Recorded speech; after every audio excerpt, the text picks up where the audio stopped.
like LeBron, though, or like Lonzo. Ooh, I'm a baller, yeah, shot caller, yeah. They love me, you can't touch me, nah, can't trust me. I'm too lucky. Look at me, look at you, what you see. Oke, salah satu cara yang akan saya usulkan dalam rangka mengejar kekurangan dana H-7, kekurangan dana 15 juta adalah menggelar perform bagi para mahasiswa di Plaza UKDJ lokasinya, di mana nanti akan kita sediakan kotak di tengah bertuliskan galang dana dalam rangka acara tersebut. Nah, dengan harapan ketika para staf, dosen, atau mahasiswa yang lewat bisa mendengarkan perform kita, sehingga mereka bisa memberikan sumbangan dana sukarela untuk galang dana tersebut. Thank you. Jadi, bagaimana tanggapan saya sebagai wakil ketua untuk bisa mendapatkan dana 15 juta dalam 1 minggu? Solusinya dari saya adalah di masa pandemi COVID-19 ini, dengan cara berjualan baju dan makanan via online dan open PO, bisa melalui IG dan WhatsApp. Sekian dari saya, terima kasih. Nah, jadi dalam menanggapi masalah kekurangan dana 15 juta H-7 pada event yang akan kami laksanakan, saya selaku sekretaris mempunyai solusi dengan cara mencari pinjaman dana kepada perusahaan-perusahaan dari relasi kampus ataupun relasi panitia yang ada. Tentunya dengan mengajukan proposal peminjaman dan menjalankan kesepakatan yang sudah disetujui oleh perusahaan pemberi pinjaman dan kita si peminjam. Nah, peminjaman dana memerlukan waktu yang tidak pasti untuk persetujuan dan pencairan dana. Maka dari itu, solusi berikutnya akan dijelaskan oleh teman saya. Oke, tanggapan kami sebagai kelompok soal kekurangan dana 15 juta H-7 itu memang sangat mengkhawatirkan. Namun kami sebagai panitia yakin masalah ini dapat diatasi dengan berbagai solusi yang direkomendasikan oleh teman-teman saya sebelumnya tadi.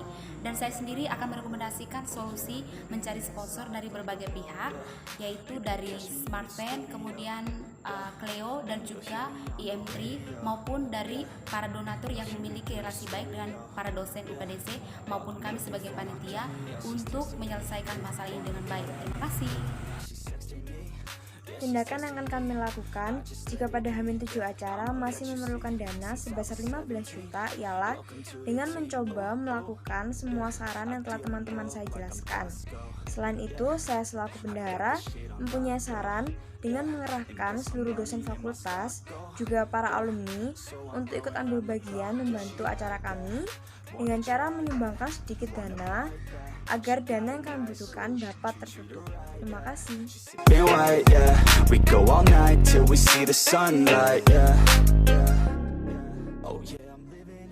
Halo teman-teman, saya sebagai isi acara, menurut saya jika ada seorang mahasiswa masuk ke dalam organisasi hanya untuk mendapatkan poin KPKK, menurut saya itu sah-sah saja dengan satu syarat. Jika mahasiswa tersebut terlepas dari tanggung jawab, rasa peduli dan jujur terhadap organisasi tersebut, maka poin KPKK-nya tidak usah diberikan. Terima kasih. Jadi bagaimana tanggapan saya selaku si acara jika ada tim kepanitiaan saya yang mengikuti kepanitiaan hanya untuk keperluan mencari poin KPKK? Menurut saya itu sah-sah saja. Apapun motivasi dia mengikuti acara kepanitiaan itu boleh-boleh saja. Asalkan dia tetap mau berkontribusi dengan baik dan tetap bertanggung jawab dengan baik dengan segala tugas-tugasnya yang telah diberikan kepadanya. Sekian.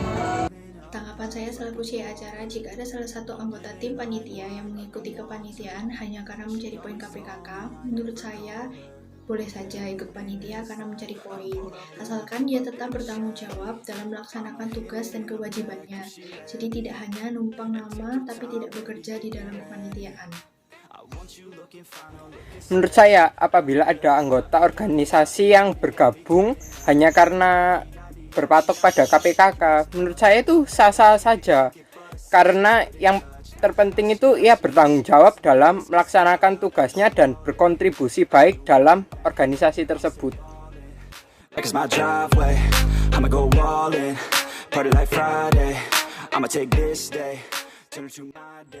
Untuk analisis SWOT dari permasalahan ketiga, yaitu dapatkah anggota yang punya tanggung jawab untuk ikut rapat selalu didapati kelas pagi dan kelas sore? Apabila ada panitia yang tidak bisa hadir, bagaimana tanggapan Anda? Misal gara-gara kelas atau tidak masuk akal alasannya. Untuk yang pertama, mungkin kita akan menentukan jadwal yang bisa kita musyawarahkan bersama dari masing-masing anggota panitia. Jadwal itu bisa ditepati oleh semua. Apabila ada alasan yang berhalangan, bisa ikut rapat, hendaknya menyertakan alasan yang masuk akal dan bisa diterima oleh panitia atau oleh ketua panitia. Apabila ada alasan yang tidak masuk akal, seperti mungkin ada urusan pribadi yang lain yang tidak begitu prioritas, mungkin bisa diberikan sanksi oleh ketua panitia, dan itu hendaknya diikuti oleh seluruh anggota panitia. Agar apa? Agar terciptanya komunikasi yang baik di setiap anggota panitia, seperti itu. Lalu bagaimana jika alasannya masuk akal? Mungkin bisa ditoleransi, tapi dengan hal yang baik, misalnya kelas atau mungkin ada urusan yang urgent dan begitu prioritas, itu bisa ditoleransi. Tapi panitia harus mengikuti komunikasi yang ada di, misalnya di grup WhatsApp atau di grup yang lainnya ketika ada hal yang dibicarakan, seperti itu. Lalu punishment yang diberikan itu tergantung oleh ketua panitia, misalnya entah membayar denda atau bagaimana, itu tergantung panitia dan kebijakan masing-masing anggota, seperti itu.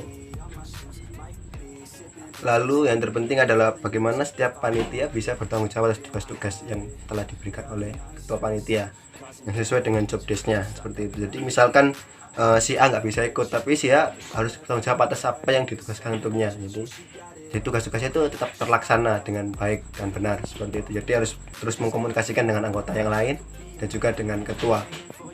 Jadi meskipun si A nggak bisa ikut dalam suatu rapat atau suatu diskusi, seenggaknya dia menyimak dan mengikuti perkembangan informasi yang telah terjadi saat rapat. Jadi dia aktif bertanya kepada ketua dan kepada anggota yang lain apa tugas dan apa job desk-nya, seperti itu, sehingga dia bisa mengikuti dan bertanggung jawab atas apa yang harus dia kerjakan.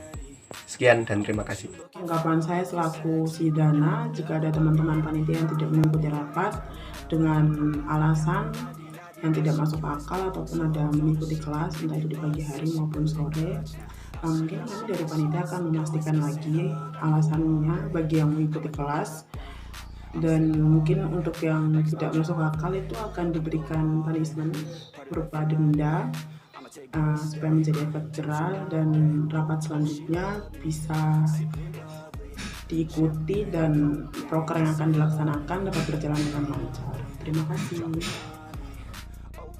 Menurut saya, ketika ada mahasiswa yang sudah terlibat untuk mengikuti rapat, namun ketika pada hari rapatnya tidak bisa mengikuti karena ada beberapa macam alasan, misalnya ada kelas pagi, ada kelas sore. Menurut saya itu bukan suatu alasan, karena kegiatan rapat tidak dilakukan setiap hari. Jadi apa salahnya jika minta izin kepada dosen yang mengajar pada jam itu? Terima kasih. Tanggapan saya sebagai Siadana, jika ada anggota yang tidak bisa mengikuti rapat dikarenakan ada kelas, entah itu kelas pagi ataupun sore, masih bisa dibicarakan. Tapi jika alasannya tidak jelas, maka akan diberikan sanksi berupa denda. Ini sebagai teguran agar mereka bisa lebih disiplin lagi untuk rapat-rapat selanjutnya, sehingga program kerja yang telah disusun bisa berjalan dengan baik. Halo, nama saya Sardin Cirangkuria. Tanggapan saya tentang panitia yang tidak hadir dalam rapat dengan alasan gara-gara kelas atau alasan yang tidak masuk akal sama sekali, yaitu dengan memberikan peringatan atau sanksi berupa denda. Terima kasih. Never call her. Oh yeah, I'm living this life like a baller. Salam sejahtera, kami selaku divisi PDD akan membahas permasalahan keempat, yaitu banyaknya request dari peserta dan ketidakjelasan si acara dalam menjelaskan susunan acara. Ketika kita sebagai penyelenggara acara, jangan sampai ada peserta yang mendominasi acara, meminta ini itu sesuai dengan egonya. Karena ketika kita sang penyelenggara tidak berani untuk mendominasi, tentu kita akan menjadi panitia yang terkesan pelin-pelan. Maka dari itu, menurut saya cara yang tepat untuk menghadapi peserta yang memiliki banyak request adalah dengan menjadi pribadi yang lebih tegas, sehingga kita dapat lebih menegaskan susunan acara yang telah dipersediakan oleh penyelenggara atau panitia. Terima kasih. Bila hasil acara tidak menjelaskan dengan tepat susunan acara, kembali lagi kita adalah organisasi bekerja sama untuk mencapai satu tujuan. Maka kita lainnya harus membantu mengkoreksi dengan mengcover apabila terjadi human error pada salah satu C yang lainnya. Maka ketika terjadi kekurang jelasan, kita bisa memberi tanda, sinyal ataupun pesan untuk menyadarkan mereka bahwa penjelasan kurang jelas. All she wants to do is kiss and hug. I could go all day. I'ma do my